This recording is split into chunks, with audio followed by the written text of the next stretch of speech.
Salut tout le monde, bienvenue pour un nouvel épisode de Un coup d'œil dans le rétro, ma petite émission sur le rétro gaming. Dites-moi, vous aimez Modern Warfare ? Black Ops, Battlefield, Battlefront ? Mais bien entendu, un mode solo revu à la baisse chaque année, des DLC à n'en plus finir, des gosses de 8 ans qui vous gueulent dans les oreilles, des améliorations que l'on peut débloquer en jouant ou en ouvrant le porte-monnaie. On en redemande, pas vrai ? Bien sûr, j'exagère, ces jeux ont aussi beaucoup de qualités, mais s'ils sont les plus populaires sur le marché, c'est avant tout parce qu'ils sont accessibles à tous, surtout aux plus jeunes, et offrent aux joueurs lambda la satisfaction de maîtriser le jeu très rapidement. Et vous aurez compris, le FPS multijoueur pour casu, c'est pas trop ma tasse de thé. Mais c'est parce que j'ai connu les années phares de Quake Arena et Unreal Tournament, une époque révolue où si t'avais pas de skill, tu pouvais rentrer chez toi. Alors quand j'entends que les créateurs du nouveau Doom se sont torchés avec le mode multi, je me suis dit que c'était l'occasion idéale pour remonter le temps et vous parler de l'un des meilleurs FPS multijoueurs jamais sortis sur PC, Unreal Tournament. Enfin je veux dire... Unreal Tournament.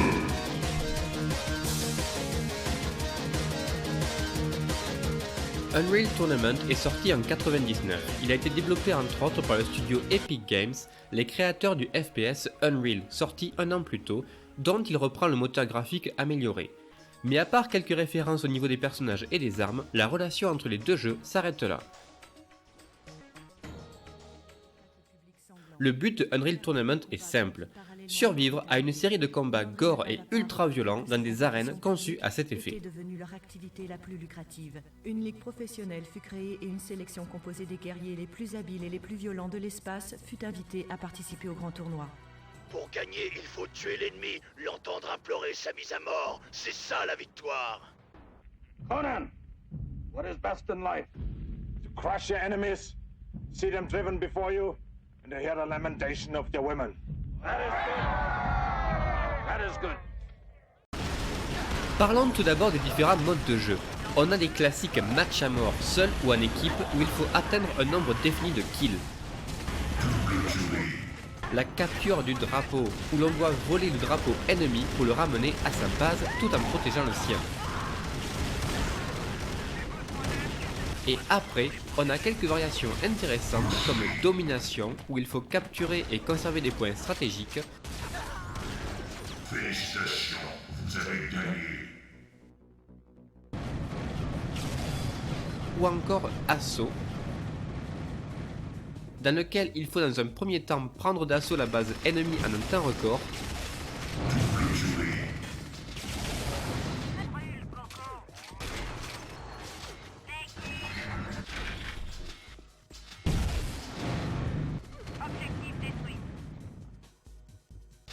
Et ensuite, échanger les rôles et empêcher l'équipe ennemie de battre votre chrono.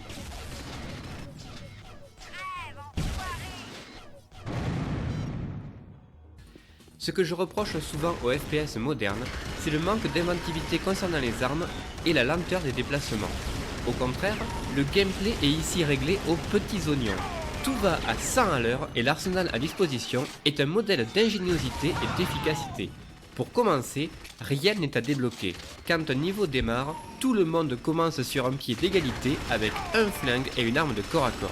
Le reste des armes, la vie et les power-ups sont à ramasser directement sur le champ de bataille. Ce qui oblige à courir d'un bout à l'autre de la map sans répit pour empêcher les ennemis de mettre la main dessus en premier. Les affrontements sont donc intenses et sans temps mort grâce à des déplacements fluides et des armes qui font preuve d'une précision redoutable. Et maintenant, un petit mot sur les armes parce qu'elles sont tout simplement fantastiques. On en a une bonne douzaine et chacune possède un mode de tir secondaire très utile. Le flingue de base peut tirer en mode gangsta sur le côté et on peut en ramasser un deuxième pour se la péter façon John Woo.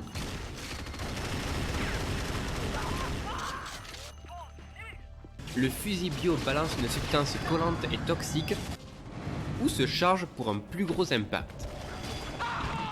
Le fusil ASMD tire un rayon laser ou une boule d'énergie et on peut même combiner les deux pour créer une onde de choc dévastatrice. Le fusil à impulsion est très similaire à celui de Quake. mais il peut aussi tirer un rayon continu mortel. L'éventreur envoie des disques tranchants ou explosifs. Le minigun est une mitrailleuse très efficace.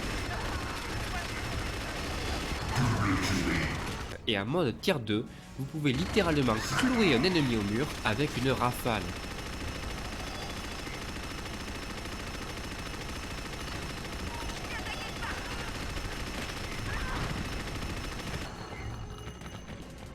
Le canon DCA tire une volée de shrapnel ou une grenade à fragmentation.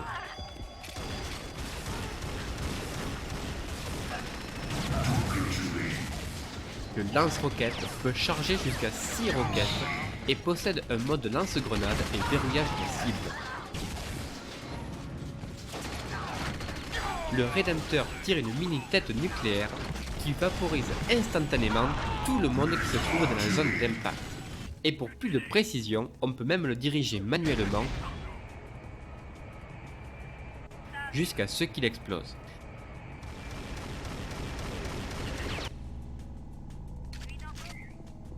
Et enfin, on a le fusil Sniper,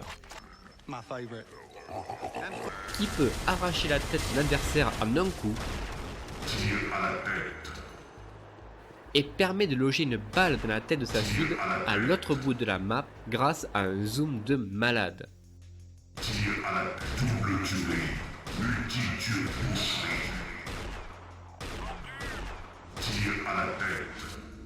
Ajoutez à ça 2 armes pour le combat rapproché et un téléporteur pour rejoindre des zones inaccessibles ou faire imploser un ennemi, et vous obtenez la liste des listes d'armes les plus riches, les plus originales et les plus équilibrées jamais créées pour un jeu vidéo.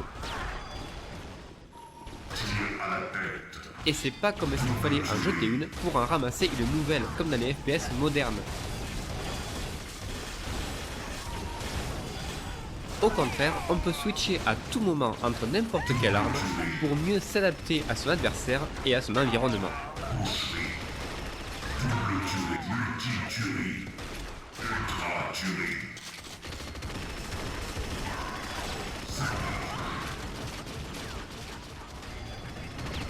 Même après presque 20 ans, Unreal Tournament a encore de beaux restes.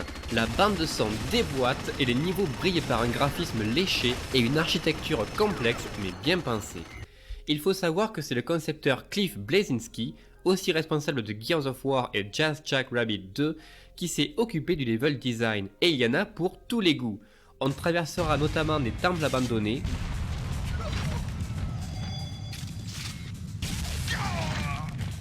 des châteaux, une station orbitale, une cathédrale gothique ou encore une pyramide dans l'espace. L'attention portée aux détails est admirable. Évidemment, le jeu prend toute sa saveur en ligne ou en réseau local, mais malgré tout, le mode solo est particulièrement bien fourni. Déjà, il y a le mode histoire où il faut remporter différents trophées dans des matchs créés pour l'occasion. Et je dois dire que l'IA est formidablement travaillée.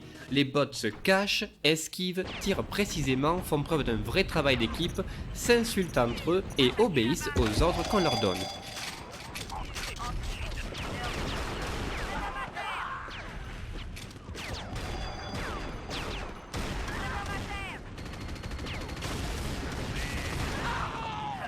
C'est du très bon boulot et en difficulté élevée, il ne vous laisse aucune chance.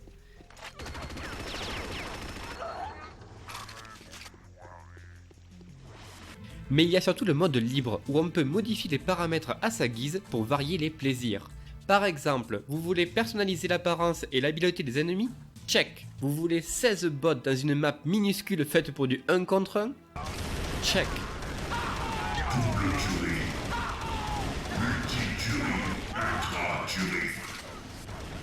Vous voulez que votre personnage grossisse à chaque frag?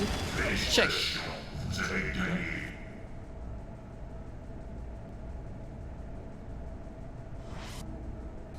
Vous voulez jouer en mode ralenti? Check.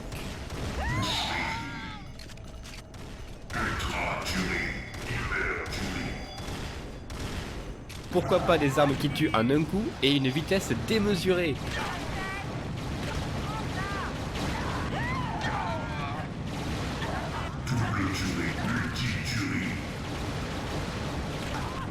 Bon, là j'avoue que c'est chaud quand même.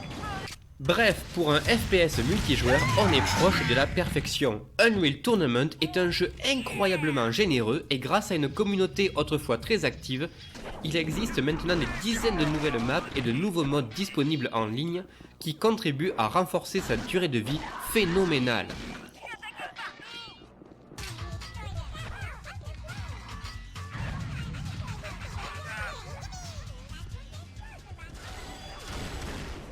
Malheureusement, après toutes ces années, les serveurs sont bien vides et il est difficile de trouver de nouveaux joueurs. Je ne connais pas non plus suffisamment les nombreuses suites pour me faire une idée de leur qualité, mais je sais que les avis sont mitigés.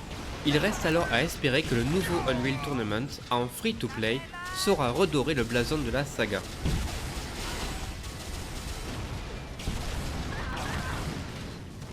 Unreal Tournament, c'est le genre de jeu que je garde précieusement au fond d'un tiroir et que je n'hésite pas à ressortir de temps à autre après une journée difficile pour me défouler en explosant du bot le temps de quelques escarmouches bien jouissives.